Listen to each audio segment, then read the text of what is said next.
How do you do, folks? It's that time of year again. Kamen Rider Zeztz is officially here, and I'm making my episode 1 review. Now, I am late. Episode 2 is going to air this Saturday, and I'm making this on Thursday. And the only reason I'm behind so far is because I was on vacation, and I kind of forgot Kamen Rider Zeztz was airing. But let's talk about it, because what a really great debut, and what a huge moment for Kamen Rider as a whole. So this show is going to be the first that is streaming. In fact, you can go watch it right now. Well, I don't know the stats of the live stream, but when I watched it, there was a 24/7 live stream that was airing episode 1 just over and over and over and over again. And I really liked it. It was a really cool debut, and nothing will ever be being able to watch the Kamen Rider show that's brand new, basically neck and neck with Japan. This never happened. It's so awesome. So with that being said, episode 1 really blew my mind, as I was kind of expecting it to focus more on our main character Baku's personal life, and yet no, it actually opens up in, well, spoiler alert for the entirety of episode 1, a dream, because that is Kamen Rider Zeztz. Its main theme is dreams. And what an odd theme to be mixing with your super secret spy agency series, but hey, it's cool. I like it.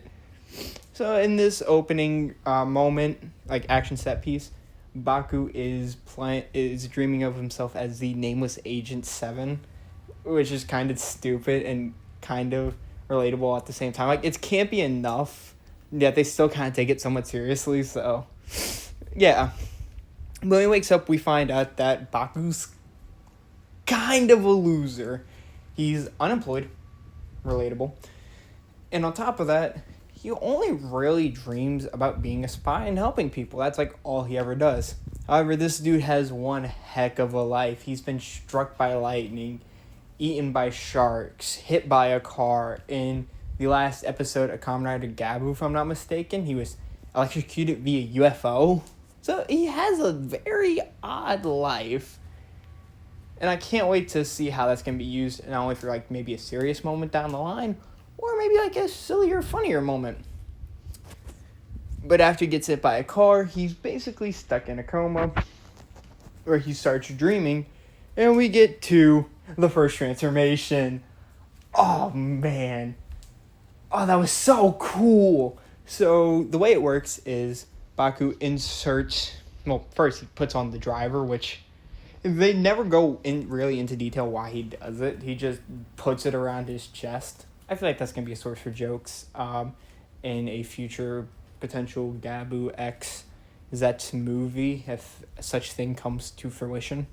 But he just simply puts it on his chest, inserts the impact capsule, because that's the gimmick of the season. The capsules are little orbs that insert into the driver, and transforms with it. And there was a really cool transformation sequence where essentially he gets enveloped in smoke, and you see the monster of the episode shoot at him, and the bullets just pass right through him. It just it's raw aura, pure aura farming throughout the entire show.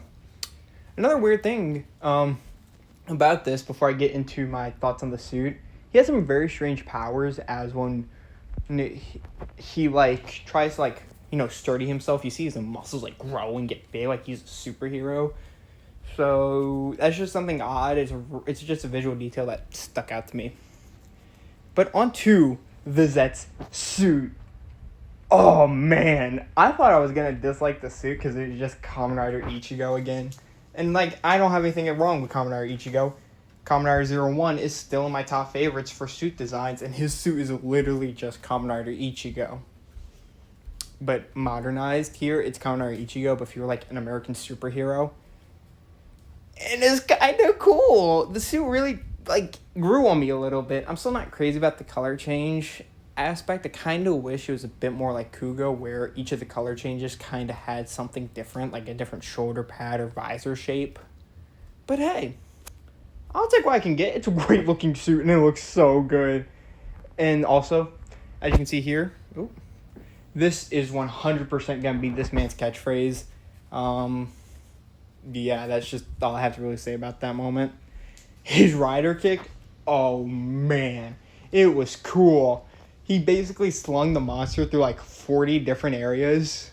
Like, he threw the monster and he went through, like, a volcano, water. Because it's a dream. And, weird things happens in dreams. And then he finishes it off. And just pure aura farming.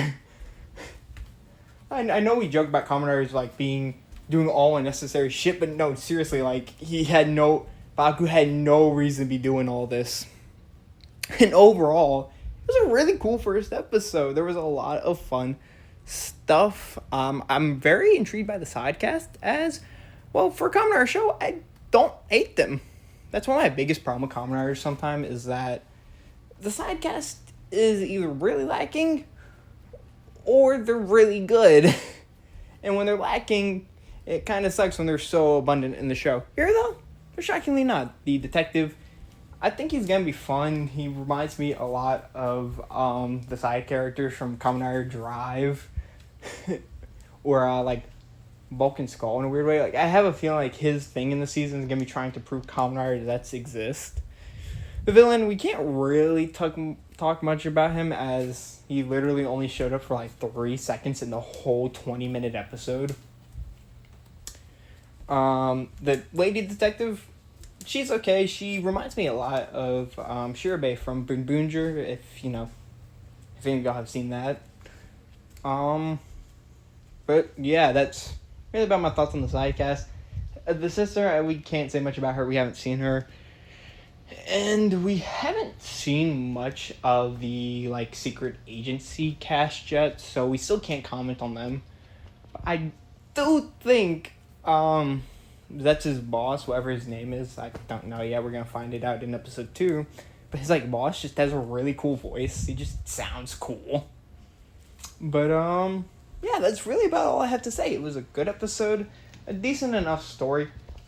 Some of the best action I think we're going to see here in Toku, at least here in America, like, officially, because, like, it was just, the opening set piece was really well done. And when they went to, like, recreate it slightly later on, right before the Zeztz transformation, was also really cool. And I like the fact that, like, because it's a dream, weird things can just happen with no rhyme or reason, and so it's gonna make the fights really fun to watch and see what happens in them. But I think that is all.